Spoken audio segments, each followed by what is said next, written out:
muito gostoso a gente estar aqui louvando o Senhor nesse clima de adoração, é muito bom mesmo. E temos exaltado ao Senhor, temos falado do reino dele, temos falado de quem ele é. Agora a gente vai continuar fazendo isso a partir de um texto bíblico que a gente vai refletir um pouquinho sobre o livro de Tiago, como a gente já tem feito nessas últimas semanas.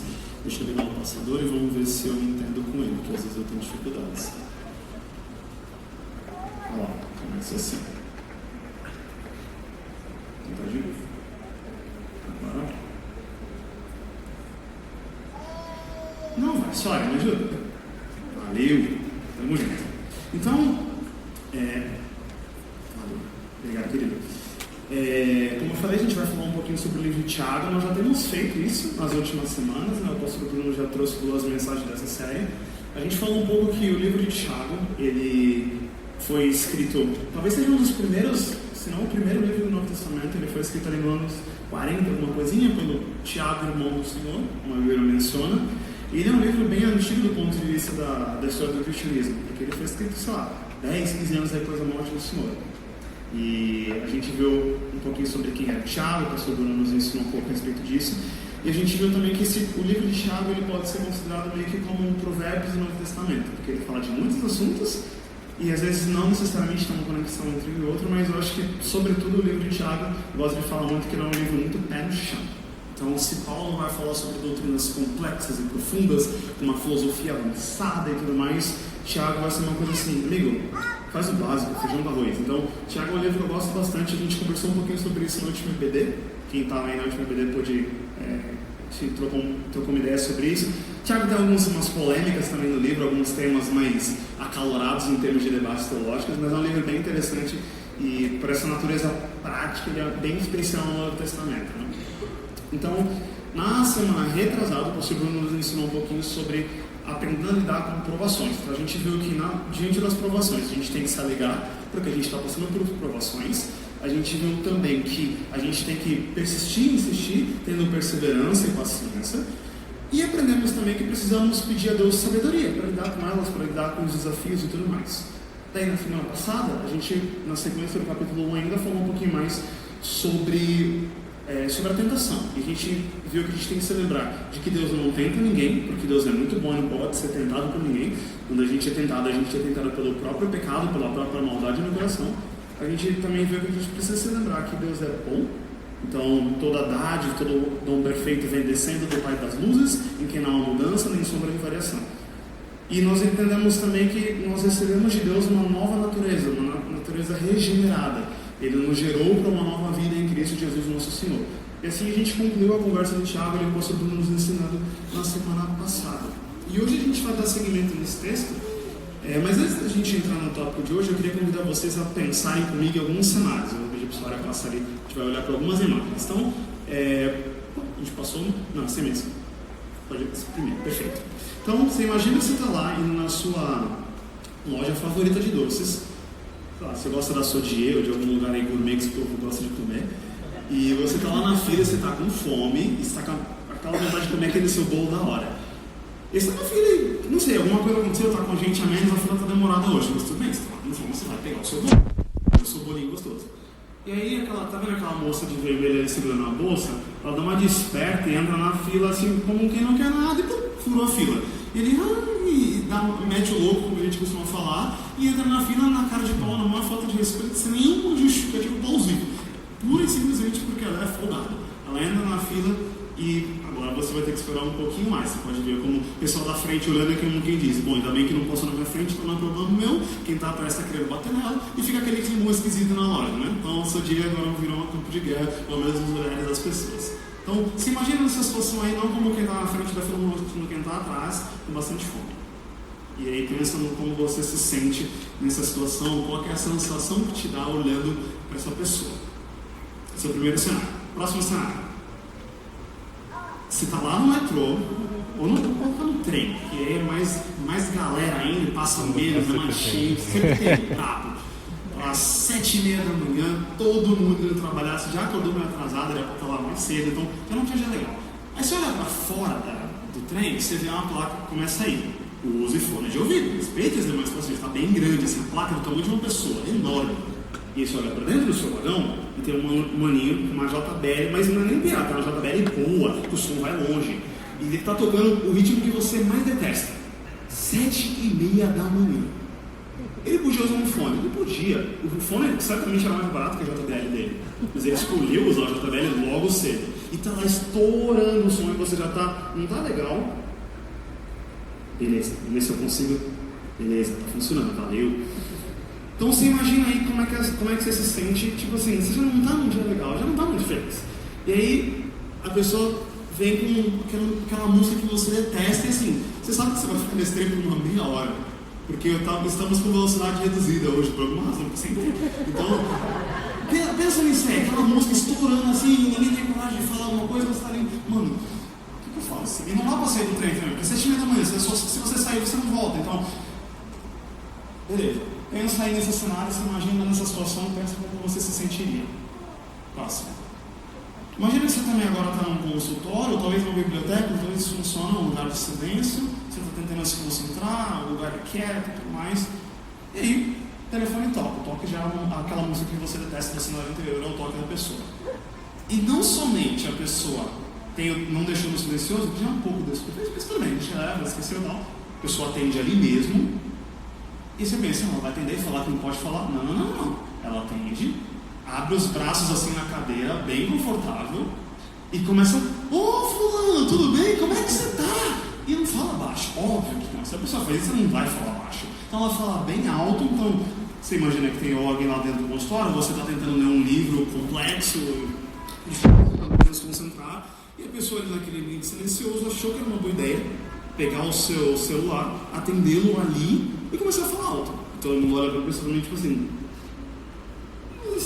tem coragem, porque noção faltou, né? Então, imagina também como você se sente nesse cenário aí. Então, se imagina nessa situação. E por último, você está lá talvez num restaurante, ou você é o cara de trás que talvez resolveu tirar um dia para si mesmo, comer num lugar bacana, aproveitar uma comida legal, com a própria companhia, ou você foi com uma pessoa que você gosta, você foi outro casal, com o seu namorado, com a pessoa que você está gostando, está saindo, se conhecendo, esposa, enfim, você está lá com essa pessoa, um restaurante bacana, um ambiente muito gostoso, e aí, no canto do senhor, você percebe uma criaturinha desse tamanho assim, correndo, com um teco de frango na mão.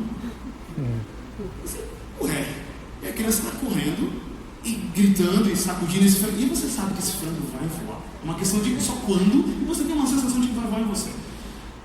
E é uma noite tranquila, uma noite agradável e tal, e a criança gritando, correndo de um lado para o outro. Você se pergunta, bom, criança não criou sozinha, cadê o pai? Você olha, ela está umas 2 meses de você, bem confortável, tranquilinho, ele olha para o lado assim, desinteressado, não parece que vai correr atrás da criança e tal, olha para a mesa do lado, comenta como aqui na virada, a criança é assim mesmo, né?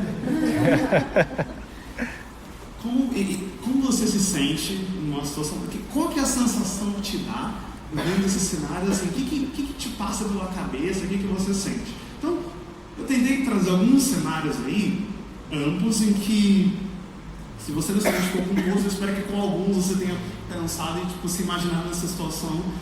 E aí, naturalmente, como vocês já podem presumir, o nosso assunto de hoje é como lidar com a ira. Né? Um sentimento aí comum, talvez, se não, para mim, são todas essas situações do motivo de ira. Não sei para vocês sejam um pouquinho mais tranquilos que eu, mas para mim, todas essas me irritam. Em diferentes graus, mas todas me irritam.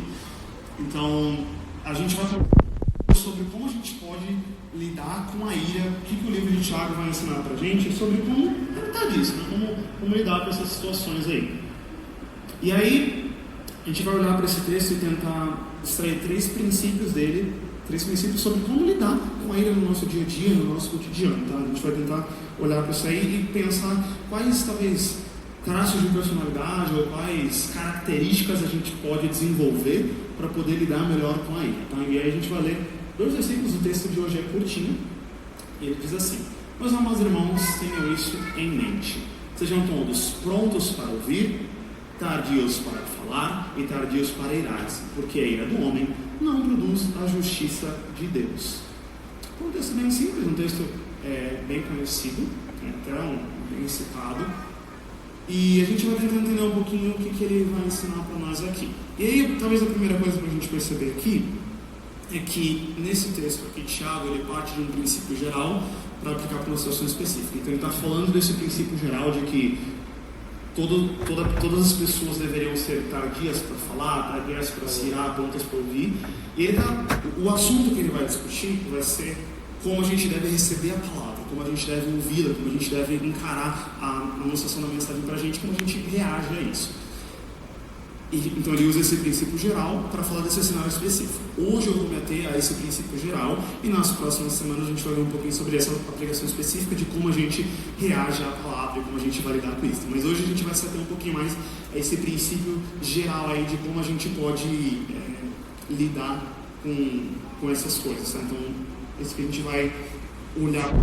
Talvez a primeira pergunta mais óbvia seja o que é ira, né? Qual é a ideia de ira? A palavra no grego é orge. Tudo bem, quer dizer nada, né? A palavra lá que a gente só usa, eu pelo menos uso muito assim. Beleza, onde mais ela é usada na Bíblia? Então, mas a tradução dela é praticamente direta, assim, né? A mesma ideia que ela tinha lá no grego, ela vem pra gente. Então, a gente pode olhar no dicionário bom PTDR mesmo e tentar entender. Dá pra vocês lerem ainda. Então, uma definição que eu encontrei que eu achei interessante é ela definir ira como um sentimento intenso de raiva ou indignação resultante de ofensa ou injúria, cólera, fúria. Então, a ideia de ira é que é uma coisa forte, uma coisa intensa. Normalmente, quando a gente fala de ira, a gente não está falando, eu fiquei um pouquinho irado. Fiquei um pouquinho incomodado. Normalmente, ira, a gente está falando assim, ou eu estou irado ou eu estou muito irado. É de muito para mais. Então, é um sentimento intenso e é um sentimento relativamente reativo. Você reage a algo que você está vendo, a algo que você está sendo exposto. Então, essa é a ideia de ira que a gente tem aqui no nosso idioma. E aí eu fui dar uma olhadinha bem alta assim, no que é a ira no nosso corpo. E, entre outras coisas, eu achei interessante que a ira, ela dispara... o pastor Abel já falou disso aqui algumas vezes, né? Esse instinto de correr ou lutar ou correr, ou luta ou fuga, ou fight or flight, se você for em inglês. Mas essa sensação de eu preciso fazer alguma coisa, então ou vou enfrentar aquilo que está dentro de mim, ou vou correr daquilo que está dentro de mim. Mas o seu corpo, ele se coloca num estágio de eu preciso fazer alguma coisa, não posso ficar passivo diante disso. E a ira, ela dispara essa reação na gente, ela faz com que a gente se sinta assim. E tem sentido, tem lógica, porque ela tem uma função para nós. Então, você imagina que, por exemplo, o Bruno está lá com a Liz, o pastor Bruno está lá com a Liz, e ele vê a Liz brincando ali e tem uma cobra chegando perto. Ele vai correr na direção dessa cobra, e ele não vai correr tranquilo, ele não vai correr de boa, ele vai correr na fúria. E se precisar jogar essa cobra a 1 km de distância, ele vai fazer, porque ele vai defender a Liz. Isso é um sentimento bom, isso é um sentimento útil, porque ele tem essa explosão, ele fala, eu preciso fazer alguma coisa imediatamente. Ele reage em cima disso, então ele faz algo. Então, ela segue um propósito bom. Então, isso também nos mostra, e também a ausência de textos bíblicos que afirmam o contrário, que a ira em si, ela não é um pecado. O pessoal fala, pecados capitais, a ira em si, o sentimento de ira, ele não é um pecado.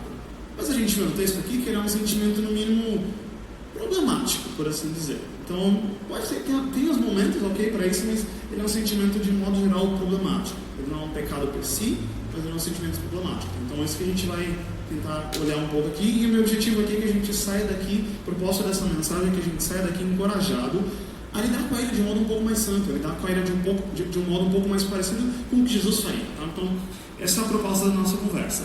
Então, com isso em mente, a gente vai olhar um pouquinho para essas ideias essas características que eu mencionei anteriormente. A primeira delas é que nós precisamos ser ouvintes silenciosos. Tiago fala, sejam todos prontos para ouvir, tardios para falar. Isso em si não é uma ideia muito nova. Vocês já devem ter ouvido da avó de vocês, alguém assim que Deus nos deu uma boca e 2 ouvidos. Significa que a gente tem que ouvir mais do que falar. É um princípio bem básico. Essa ideia já está aí há muito tempo, já estava lá antes de Tiago nos escritos do Antigo Testamento e perdura depois. Eu achei uma definição, uma frase, nessa ideia de boca e ouvido que eu achei bem interessante, que diz assim: os ouvidos estão sempre abertos, sempre prontos para receber instrução, mas a língua está cercada por 2 fileiras de dente para contê-la e mantê-la sob limites adequados. Então, a gente não fecha o ouvido, mas a boca ela já vem por natureza fechada. Ela fecha sozinha assim, já te indica que precisa haver um esforço para abrir. E curiosamente a gente tem a tendência de usar mais aquilo que a gente precisa fazer força para abrir do que aquilo que a gente já tem aberto para a natureza, né? Então é uma contradição curiosa que se encontra na gente. Mas de todo modo, a proposta de Tiago nessa fala dele aqui é que nós gastemos mais tempo, tenhamos um impulso maior em ouvir do que em falar. Nossa primeira reação diante das situações deveria ser ouvir mais do que falar. Isso é um princípio que vai aparecer em vários textos do Antigo Testamento. Um deles que eu gosto bastante é esse aqui.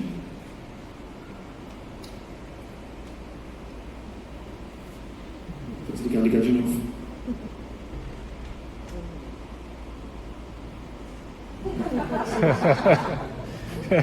Boa, obrigado, Sara. Eu não sei, ele não gosta de mim, tudo bem. Um texto que eu gosto bastante é o de Provérbios 18:13, que diz: quem responde antes de ouvir, comete insensatez e passa vergonha. Ou, talvez em outras traduções falar estultícia, que eu gosto bastante também. É uma tolice de ordem maior, uma insensatez, uma estupidez, se você quiser colocar assim. E faz sentido, né? Se você nem ouviu e já está respondendo, é uma receita boa para passar vergonha. Agora funcionou, tá entendendo? Quem aqui já fez Senai? Pouca gente, vocês são tudo bem. Eu sou Senai que eu fiz. Me dá uma chance disso, eu fiz Senai raiz. O pessoal que fez Senai talvez não entenda. Quando eu entrei no Senai, o pessoal falou da questão da Senai que é para o comércio, eu te formo para ser Senai é para a indústria. Então, no comecinho, às vezes o professor estava falando alguma coisa, eu sempre fui muito interessado. Então eu queria perguntar, eu queria entender, mas às vezes o professor não tem muito a explicar. E já estava perguntando ao professor: calma, Luquinho, eu vou chegar lá, calma. Eu tinha um professor Sérgio, então desse tamanho, assim, muito bacana ele. Mas ele era um cara meio excêntrico, ele olhava bem, Luquinhas. E era curioso que, às vezes, eu perguntava coisa na hora que ele não tinha falado, e depois que ele explicou uma parada, eu esquecia. Professor, como é que faz isso? Ele olhava para mim: Luquinhas, você já me perguntou isso? Eu falava: esqueci. Então, era uma ansiedade para falar na hora que não precisava, porque ele ia explicar a parada depois. Só que depois que ele falava, eu não precisava nem. Então, eu passava vergonha nas duas pontas. Olha que legal. Então, eu experimentei essa ideia do provérbio meio que em primeira mão, porque você fala muito. O pessoal fala de dedo leve no gatilho, que atira muito rápido, língua muito leve, pronto para falar, pronto para responder alguma coisa, também passar vergonha. E é isso que esse provérbio ensina pra gente, esse princípio que o Tiago está tentando apresentar aí, que a gente deveria ser um pouquinho mais tranquilo com a língua. Calma, não chegou, ouve mais. E o público de Tiago eram judeus convertidos ao cristianismo que estavam espalhados por diversas regiões do Império Romano.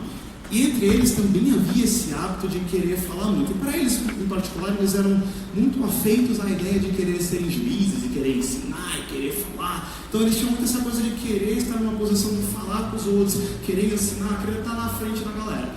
E eles eram muito afeitos também a criticar os costumes do pessoal que não era judeu, enfim. Isso deu muito problema na igreja primitiva, e aí o próprio Tiago vem falando um pouquinho sobre isso para criticar essa questão do pessoal querer ser muito mestre. O problema é que a gente é meio parecido com eles, a gente quer falar muito, e quando eu quero falar muito, normalmente eu estou presumindo de que eu tenho algo muito importante para contribuir. Eu quero muito falar, então eu tenho algo muito importante para ser dito, eu preciso dizer, as palavras são necessárias nesse contexto. E mais, às vezes a gente nem quer ouvir outra pessoa, porque a gente é tardio para ouvir e pronto para falar, e a gente meio que está dizendo assim: olha, o que você tem a dizer não é tão importante, o que eu tenho a dizer, isso sim é importante. Então por isso eu nem vou te deixar falar, e vou falar eu, porque eu tenho muito a contribuir. Claro que colocando dessa forma você percebe que é bem arrogante esse pensamento. Mas o cerne da coisa é esse, que eu acho que eu tenho muito para contribuir, eu tenho muito para ensinar, eu tenho muito para falar. Então eu preciso falar e não vou ouvir.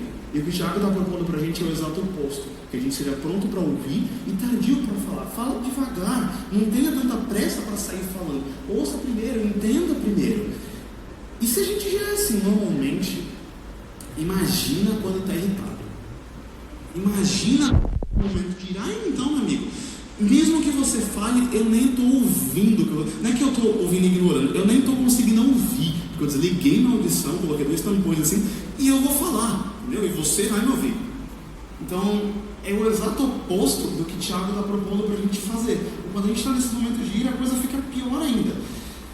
E o problema disso é que, como eu falei, a ira ela dispara esse senso de tem que fazer alguma coisa, tem que agir. Mas nem sempre a situação requer ação. Nem sempre você precisa fazer alguma coisa. Nem sempre aquilo que está te incomodando, porque normalmente iria alguma coisa que te incomoda, né, que te inquieta. Nem sempre aquilo que está te inquietando demanda uma ação da sua parte. Às vezes porque é uma forma mais correta, às vezes porque é frescura sua, mas nem sempre demanda uma ação da nossa. Nem sempre eu preciso fazer uma coisa quando eu estou irritado. Às vezes, a coisa mais sábia a fazer é ficar quieto. Esse provérbio, eu gosto muito dele também quando ele diz que até o insensato passará por sábio se ficar quieto, se não tiver a língua, parecerá que tem discernimento. Então assim, aquela ideia de que as palavras são de prata, o silêncio é de ouro, às vezes até o tolo, quando cala a boca, parece que é muito entendido. Nossa, você viu como essa pessoa não falou nada, se compôs e manteve a postura. Essa pessoa não falou nada. Mas, porque ela não falou nada, parece que ela tem muita sabedoria, porque ficar quieta é uma atitude que demanda sabedoria normalmente. Então, por isso esse provérbio ensina para a gente ficar um tolo, parece sábio quando ele consegue conter a língua, quando ele consegue parar de falar. E é disso que Tiago está falando aqui. Menos, não seja tão impossível para falar, não seja tão pronto para sair falando, não seja tão pronto para comentar, não seja tão pronto para responder. Fale menos, guarde a língua, seja mais pronto para ouvir. Essa é a ideia que ele está propondo aqui. E vários provérbios 13, 10 vão falar que na multidão das palavras não falta transgressão. Quem muito abre a sua boca tem perturbação. Tem vários provérbios que vão ensinar esse princípio pra gente, mas a gente não acredita muito. Esse é o problema. A gente não bota muita fé que se a gente falar, a gente vai se enrolar. A gente não acredita nisso, então a gente continua falando, sem se preocupar muito. E inclusive quando a gente está nervoso. Então o que esses provérbios e o próprio Tiago vai ensinar pra gente aqui é que a gente deveria ficar mais quieto, a gente deveria não falar tanto. E talvez, trazendo um contexto bem mais prático, talvez quando você, sei lá, marca com alguém e a pessoa te dá um bolo, você não deveria mandar uma mensagem brava no WhatsApp, como você é responsável, deixar ele esperando, não sei o quê, porque talvez a pessoa te responda: desculpa, minha mãe passou mal, aí você vai passar vergonha. Porque você não ouviu primeiro, você saiu falando e agora vai passar vergonha e tem que pedir desculpa, porque você foi super rude. Talvez alguma coisa aqui no ministério da igreja, a gente está trabalhando na decoração, isso e aquilo outro, não saiu do jeito que a gente queria. Talvez a melhor atitude não seja sair falando e reclamando que eu só tenho que prestar atenção. Talvez você não ouviu, entendeu o que aconteceu, entendeu o que outra pessoa entendeu e depois, agora eu entendi porque você fez isso. Então, na próxima vez, talvez a gente poderia fazer de outra forma. Talvez é melhor ouvir primeiro e depois falar, ou forçando bem a mão. Talvez naquele almoço de família, com aquele seu tio que você acha que ele é meio babaca, e ele solta um comentário que é igualmente babaca. Talvez a melhor coisa não seja você falar, porque o senhor é isso. Talvez a melhor coisa seja ficar quieto, seja ficar em silêncio. E talvez, se você se importa tanto assim, chamar ele para conversar depois. E, sabe, talvez a melhor coisa a fazer não seja retrucar na frente da família inteira e começar a brigar. E talvez essa não seja a melhor atitude. A atitude melhor é ficar quieto. Ouvir primeiro, ouvir, engolir, depois pensar, refletir, depois, se for necessário, falar. Tardio para falar. É isso que o Tiago está ensinando aqui. Eu sei que é um trocadilho ruim, mas os trocadilhos ruins são os que vocês mais gravam. Eu sei disso, eu também sou assim. Então, Deus está grávida de cabeças crentes, não de cabeças quentes. Eu vou falar isso mais uma vez que vocês gravaram. O trocadilho ruim, vocês vão lembrar. Então, é por isso que eu coloquei aqui. Deus está grávida de gente que é crente, que acredita no que ele diz, não de pessoa estourada, não de pessoa que sai falando toda hora que é impulsivo. Não. O que o Tiago está ensinando é tardio para falar, pronto para ouvir e tardio para falar. Segunda característica, talvez que a gente possa voltar nesse texto aqui, seja mansos. Tiago diz que devemos também ser tardios para nos irarmos. Então, a ideia que ele está falando aqui é que a gente deve ser o oposto do que algumas versões da Bíblia trazem como irascíveis, irritadiços. Então, essa é a ideia. Não seja estourado. E tem uma expressão que eu gosto muito no nosso dia a dia, no nosso linguajar popular, que é pavio curto. Não seja pavio curto. Eu gosto muito dessa expressão porque, realmente, você tem um paviozinho, qualquer coisa que você bota ali perto do pavio, qualquer foguinho que dá, já estoura. Parece um balão pronto para estourar. Né? E vocês devem já ter conhecido pessoa que é assim. Qualquer coisinha já está estourando, já está fazendo moto, já está brigando, já está um dia encrenca. E Tiago fala para a gente fazer o oposto disso, para nós não sermos assim, para nós sermos mansos. Talvez aí a gente possa se perguntar assim, por que é que às vezes a gente é tão pavio curto? Por que a gente às vezes é tão pronto para ser estourado? Algumas ideias aí, talvez. Talvez a gente tenha algum distúrbio hormonal, emocional, ok. Talvez a gente esteja passando por um momento difícil, pressão no trabalho, dificuldade em família, problemas no lar, pode ser. Talvez a gente esteja só imaturo emocionalmente. Mas o que todas essas coisas e um monte de outras coisas que eu poderia listar tem em comum? Que o problema está em mim. Percebe? Todos esses problemas aí estão em mim. Eu sou o problema. Quando eu sou a pessoa estourada, quando eu sou a pessoa que vive o curso, eu sou o problema. Então, não sei se vocês já experimentaram isso. Talvez um dia você acorda e tipo assim, dá errado um negócio aqui, dá errado um negócio ali, a pessoa fala de rir, você fala assim, parece que todo o universo ao meu redor hoje está conspirando para me tirar do sério.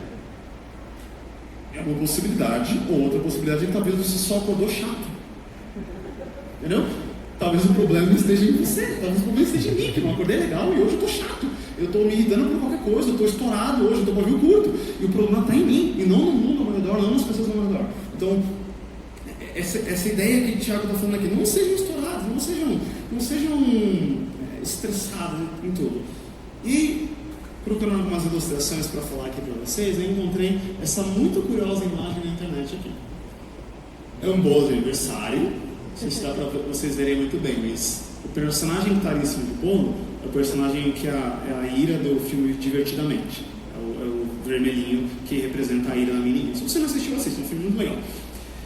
E aí, tá ali o pobre do nome do Marcelo, não sei quem é esse Marcelo, desculpa Marcelo por falar mal de você, mas eu olhei para esse bolo e pensei, caramba, se eu recebesse um bolo desse eu ficaria muito constrangido. Porque todo mundo ao meu redor está me dizendo assim, cara, você é imaturo emocionalmente, você é estressadinho, tipo assim, qualquer coisa você estoura, você não sabe lidar com as coisas. E por que eu digo de maturidade? Porque isso é um comportamento típico de criança, especialmente criança mimada. A criança ela não sabe receber não. Ela não sabe, ela não gosta. Então, especialmente a que não foi ensinada a receber não, quando você fala, não vai ter, não vou te dar. Como assim você não vai? Como assim você está me dizendo não? Ela não consegue processar a ideia de que algo ao redor dela não está do jeito que ela quer.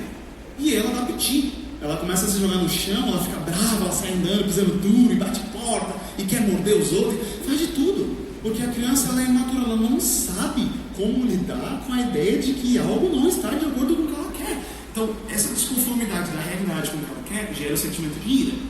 Só que como ela não sabe lidar com isso, ela explode e age de uma maneira totalmente imatura e infantil. E cabe aos pais, aos tutores, ensinarem a criança a se comportarem, um processo de desenvolvimento. Só que quando a gente já se desenvolveu e continua agindo assim, caracteriza um quadro de imaturidade. A gente é imaturo, a gente não aprendeu, não passou por esse processo natural de aprender a lidar com as nossas emoções e entender que o mundo não vai ser como eu quero. Que as coisas ao meu redor não vão sempre se comportar como eu quero. E se eu for ficar irritado por toda vez que algo ao meu redor não for como eu quero, eu vou viver irritado. Eu vou ser um estressadinho. E as pessoas vão me dar um bolo de aniversário com um personagem divertidamente falando que eu sou estressadinho. E tipo, não me irrita, para de show. Sabe o que eu acho? Eu acho é pouco. Se eu não lembro, eu não fiz. Não, sabe, só frase dura porque eu sou estressado. E no fim do dia, o problema todo, se você cavar, o problema todo está onde? Está no nosso coração, no ego. O problema é que a gente fica muito irritado, o problema está no nosso ego, porque a gente acha que as coisas deveriam ser como a gente pensa, e quando elas não são, a gente buca, a gente não sabe como lidar com isso, porque a gente tem esse entendimento de que a forma como eu penso é melhor. E a gente vê muito isso, sei lá, debate de internet, o pessoal está discutindo doutrinas bíblicas e começa a se matar nos comentários. É tipo assim, a outra pessoa só discordou de você, cara, calma. Então a gente não consegue mais lidar com a pessoa que discorda da gente, porque a gente é muito imaturo emocionalmente para entender que, cara, eu penso diferente. Como assim você pensa diferente? Não, todo mundo tem que pensar igual a mim. E quando nem todo mundo pensa igual a mim, eu fico bravo, eu fico estressado, eu fico irritado, eu perco a minha paciência. Porque eu sou imaturo, porque o meu ego... Eu gosto muito do livro chamado Ego Transformado de Tim Keller, eu preciso reler. É um livro bem curtinho, mas é muito interessante porque ele fala lá que o ego chama atenção para si porque ele é machucado, porque ele está doendo, então o que dói chama atenção. A gente fica tentando alimentar o ego e, tipo, quando alguma coisa não está em conformidade com o que a gente quer, o ego machuca, e a gente tem que reagir, tem que fazer alguma coisa, porque não dá, não pode ser que as coisas não sejam como eu quero. Então, o problema de quando a gente é muito estressadinho está no nosso coração.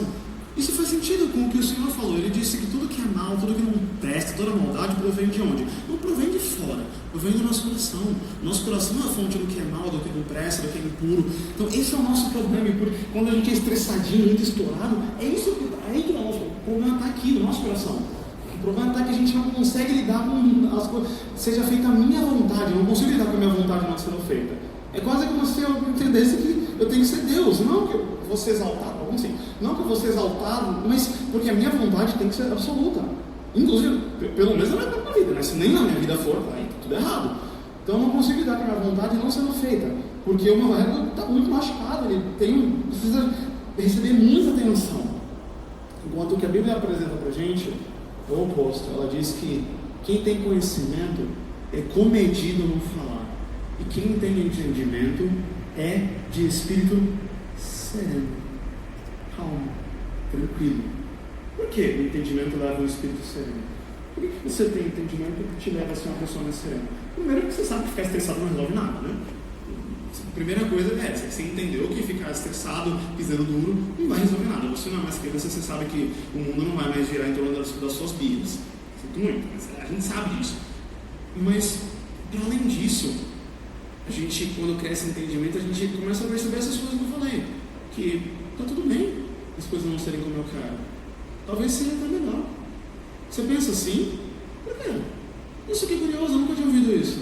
Mas o que te levou a essa conclusão? Nossa, você prefere fazer assim, mas eu nunca tinha pensado nisso. Explica como você faz. Isso é o espírito sereno.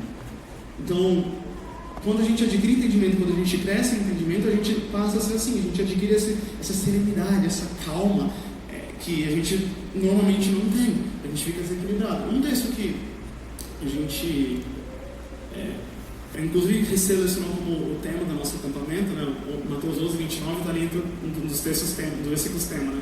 Jesus diz: aprenda de mim que sou estressado aprenda de mim que sou manso e humilde. Jesus era manso. E olha, Jesus tinha muito motivo para ser estressado, viu? Jesus tinha muito, porque assim, ele era melhor que todo mundo.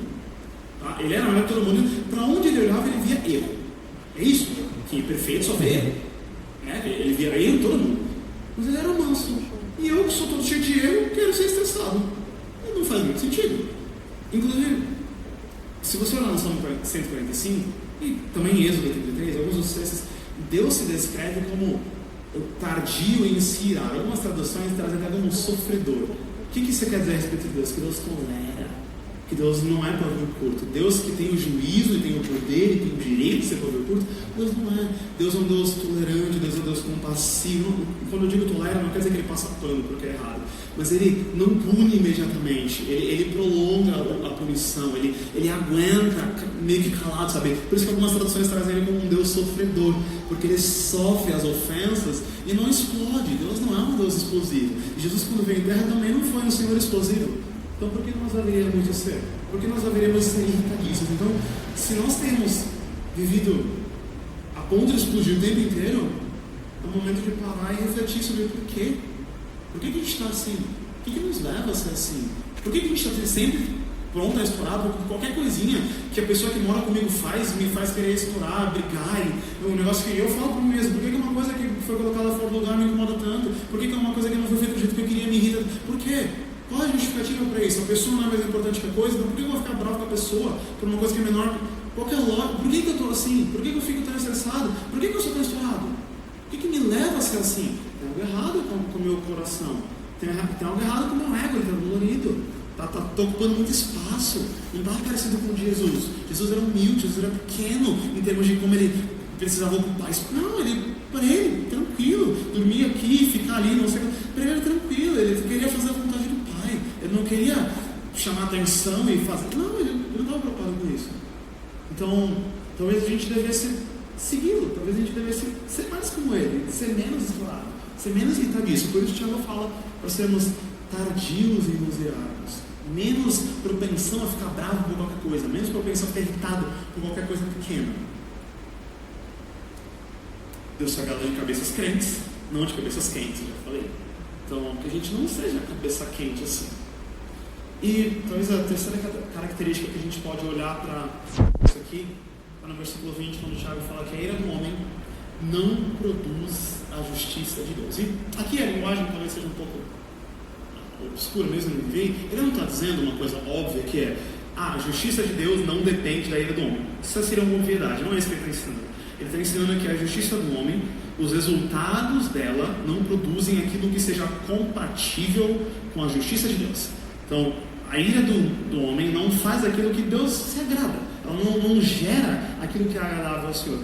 E é natural, porque quando a gente está irado, a gente fica mais impulsivo, a gente fica mais agressivo, não necessariamente de bater, mas de postura, de fala, de jeito de interagir com as coisas, a gente fica mais agressivo, a gente fica menos misericordioso. A gente viu ali no povo, né? Sabe o que eu acho? Eu acho que é pouco. Então, a gente fica menos misericordioso. É difícil, você está irritado com alguém, ter pena da pessoa. Não é difícil, você está bravo, não é essa a propensão do seu coração na hora que você está irritado. Você fica também menos propenso a fazer um autoexame. Então, vai convencer a pessoa que está irritadíssima de que ela está errada. Se ela achasse que ela está errada, ela vai ficar irritada. Ela não está propensa a fazer um autoexame, ela está propensa a achar que ela está certa e bater no chão e firmar o ponto dela para a gente ficar menos propenso. Então, o conjunto dessas coisas naturalmente nos leva a fazer coisas que não são compatíveis com a justiça de Deus, compatíveis com a vontade de Deus. É normal, isso é a consequência natural. Mas aí, ouvindo isso, alguns de vocês podem estar se perguntando assim: Lucas, mas é a justiça justa, né? A ira justa, e uma ira reta, uma ira, né? A gente não pode ter uma ira reta? Tá, vamos falar sobre então uma ira justa aqui. Vamos ler um texto que está lá em Marcos 3, versículo 3 a versículo 5. Diz assim: Jesus disse ao homem da mão atrofiada: levante-se e venha para o meio. Depois Jesus lhes perguntou, a galera que estava ao redor, fariseus, mestres e tal: o que é permitido fazer no sábado? O bem ou o mal? Salvar a vida ou matar? Mas ele permaneceu em silêncio. Irado, olhou para os que estavam à sua volta e, profundamente entristecido por causa dos seus corações endurecidos, disse ao homem: estenda a mão. Ele estendeu e ela foi restaurada. Por que eu escolhi esse texto? Esse é o único texto que eu consegui encontrar, vendo as referências lá no grego e tal, em que é aplicada essa mesma palavra que eu falei para ira, para Jesus. Esse é o único texto que eu vi que isso é aplicado, que essa mesma palavrinha é usada diretamente para Jesus. Essa palavrinha de orge. É o único texto que eu vi que isso foi direto assim. Ele ficou esse irado em orge, o radical lá, uma coisa derivada dessa palavra. Então Jesus experimentou esse mesmo sentimento que a gente experimenta. Inclusive a mesma palavra usada para a ira de Deus. É a mesma coisa, ira. Mas percebe como Jesus, irado, ele ficou também triste. Um sentimento, um bônus aí, um sentimento a mais. Ele estava irado, mas ele também estava triste. E como que ele estava triste? Ele estava triste com os corações endurecidos. E por que ele ficou triste com isso? Porque ele estava meio que lamentando o fato de que eles não estavam crendo em Deus e na sua palavra como deveriam. Então percebe que a ira de Jesus vem acompanhada de algo a mais, ela vem acompanhada de uma tristeza. Porque a ira de Jesus era justa, era uma ira reta, era uma ira segundo Deus. Então, percebe que Jesus vem um negocinho a mais aí. E aí talvez quando você se pergunta assim: porque eu fiquei irado com a pessoa, porque você estava fazendo o que é errado, aquilo que Deus não se agrada, não sei o quê, eu fiquei irado com aquele meu familiar que não faz o que é certo, que não sei o quê. Tá, você fica triste também? Porque Jesus ficou triste quando ele ficou irado. Você fica triste também por essa pessoa? Ou quando você fala, quando eu falei mesmo que ele tinha que ouvir, você fala isso só em ira ou você fala isso com pesar no coração? Porque quando Jesus ficou irado, ele demonstrou esse sentimento de também tinha ira, mas também tinha um peso no coração, uma tristeza por ver a situação daquelas pessoas. Então Jesus sentiu isso. Um outro texto que é bem famoso nesse sentido é o texto em que Jesus ele entra no templo e expulsa a galera lá de dentro. O texto lá ele usa a palavra zeloso, né, o zelo e tal, que é um pouquinho diferente de ira, mas ele fica aparentemente indignado, ele expulsa os mercadores de lá. Então esse é um texto bem famoso para dizer que Jesus, quando Jesus precisava ser enérgico, ele era. Isso é verdade, isso não está errado.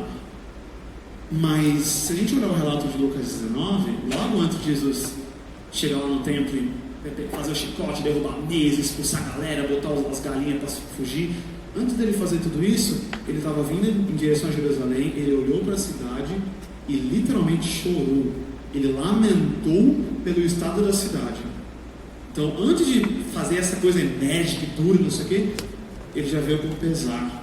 Me mostra que Jesus não tem prazer nessas coisas, não tem prazer em entrar no templo e derrubar as coisas, não é um prazer dele, não é uma coisa que ele gosta, ele lamentou ter que fazer esse tipo de coisa, teve um peso no coração dele, uma relutância, ele não estava feliz com isso, ele lamentou a estado da cidade, lamentou a situação que eles se encontravam.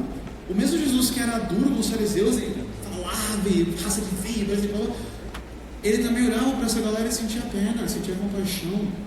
E aí, de uma pergunta, quando eu acho que a minha ira é justa, que eu estou fazendo as coisas certas e estou irado porque é uma ira justa, segundo Deus, ira pela honra do Senhor.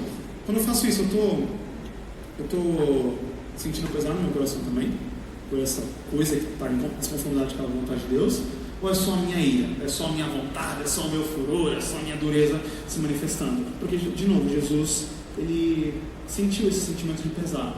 A verdade, queridos, é que é muito fácil instrumentalizar a glória de Deus. O que eu quero dizer com isso? Pegar a glória de Deus ou a honra do Senhor como um pretexto para dar vazão para a nossa carne. Então, não, porque eu estou defendendo a fé, porque eu estou defendendo o Evangelho, e é só um meio. E isso eu posso até dar um exemplo próprio. Muitas vezes, você perguntar para minha esposa, ela pode te falar várias vezes o que aconteceu, de eu querer defender o que é certo, o que é justo, não sei o quê, e ser rude com ela. Mas se você está tão preocupado assim com a justiça de Deus, com o que é reto, com o que é bom, com o que agrada a Deus, então por que você transgrediria os mandamentos do Senhor em outra ponta? Por que você vai pecar tentando acusar o pecado? Por que você vai ser injusto tentando defender a justiça? Você está realmente preocupado com a justiça, Lucas? Você está realmente preocupado com a glória de Deus e com aquilo que agrada ao Senhor? Ou você só está usando a glória de Deus como uma maquiagem bonitinha para o seu ego se manifestando? Você está usando isso como uma forma de você expressar a maldade do seu coração em nome de Deus, em nome da glória de Deus, defendendo a honra do Senhor. E a gente não volta para aquele exemplo que eu falei estou defendendo a fé, estou defendendo o cristianismo, e é só dureza. Então, aqueles ministros do STF, que isso aqui, mas nunca ora em favor disso. Então, está realmente preocupado com a glória de Deus, ou você está querendo expressar indignação e raiva e furor, e só botar para fora o que está no coração, sem nenhum apreço pela glória de Deus? A verdade, de novo, é que é muito fácil usar a glória de Deus, usar a honra do Senhor para falar que a nossa ira é justa, e é reta, e é correta, é justo que eu fico indignado. Eu não estou dizendo que não seja possível ser uma indignação justa. A gente vê o próprio Senhor Jesus teve. O ponto não é esse. O ponto é que às vezes a gente usa isso como desculpa para mascarar a nossa própria maldade. A gente esconde a nossa perversidade de coração, e como eu falei, meu próprio exemplo com a minha esposa, dentro da minha casa, que é a pessoa que eu amo. Eu escondo a minha maldade com uma capa de santidade, com uma capa de retidão. Então eu uso a glória de Deus como um instrumento de mal. Não é isso uma perversidade sem tamanho, que eu distorço a glória de Deus para fazer aquilo que é mal?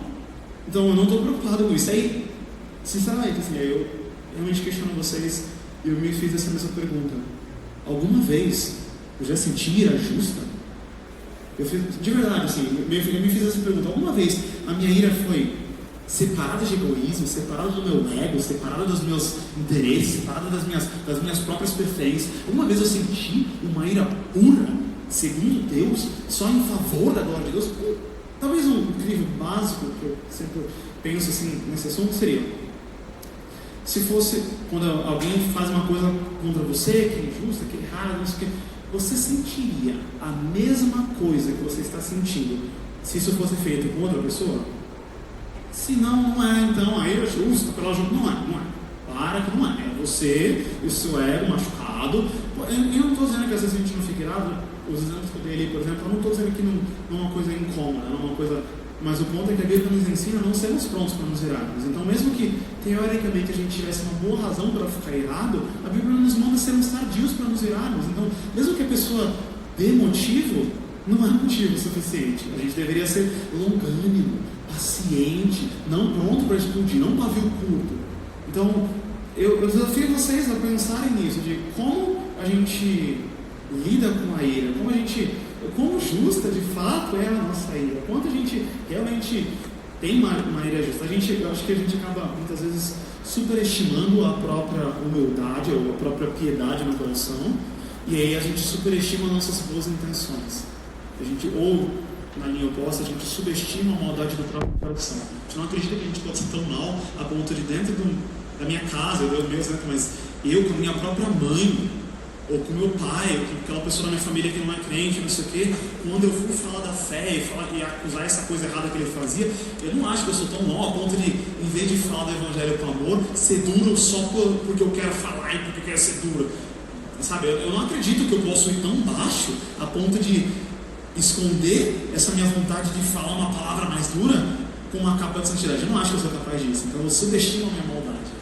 Eu convido vocês nessa noite a olharem para dentro de si, olharem para as suas atitudes e tudo mais. E até aqueles que talvez entre nós pensem assim: ah, Lucas, mas eu sou uma pessoa tranquila, é muito raro eu me irar. Tá, mas e nas vezes em que você se ira? Por que é? Qual é a motivação? Mesmo eu me iro uma vez por semestre, tá, e nessa vez, por quê? Porque o que te motiva a ter essa sensação de ira? O que te motiva a se sentir assim? É justo? E aí eu gosto muito da pergunta que eles fazem a Jonas, como eu até peguei isso no ano passado: é razoável a tua ira? Tem sentido você estar tão bravo assim? Tem lógica você estar tão irritado assim com essa coisa? Então alguém lá na sua casa fez uma... Tem sentido a sua ira tão intensa? É isso que você deveria ter sentido mesmo? Ou é só uma manifestação do seu coração mau que você se recusa a admitir que está acontecendo? Isso eu vi em mim mesmo. Quando eu me preparava essa mensagem com Deus para vocês, eu vi isso em mim mesmo. E eu percebi que, olha, eu preciso ser mais tardio em mirar. Eu preciso ser mais manso. O meu Senhor era manso. E eu preciso parar de tentar travestir a minha ira com justiça, quando ela é puramente injustiça, quando ela é puramente separada do que Deus quer. Eu preciso entender que a minha ira não produz a justiça de Deus. As consequências dela não são aquilo que agrada a Deus.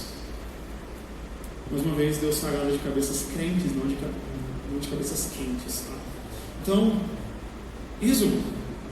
Algumas características aqui para a gente desenvolver. A gente tem que ser ouvintes silenciosos, pessoas que ouvem mais e falam menos, pessoas que são mais prontas a ouvir do que a explodir, falar, responder. A gente precisa ser pessoas mais mansas, pessoas que não se irritam tão facilmente, pessoas que não se explodem tão facilmente. Lucas, mas lidar com a ira eu preciso me irar menos? Sim, é mais fácil lidar com a ira se você se ira menos vezes. Entende?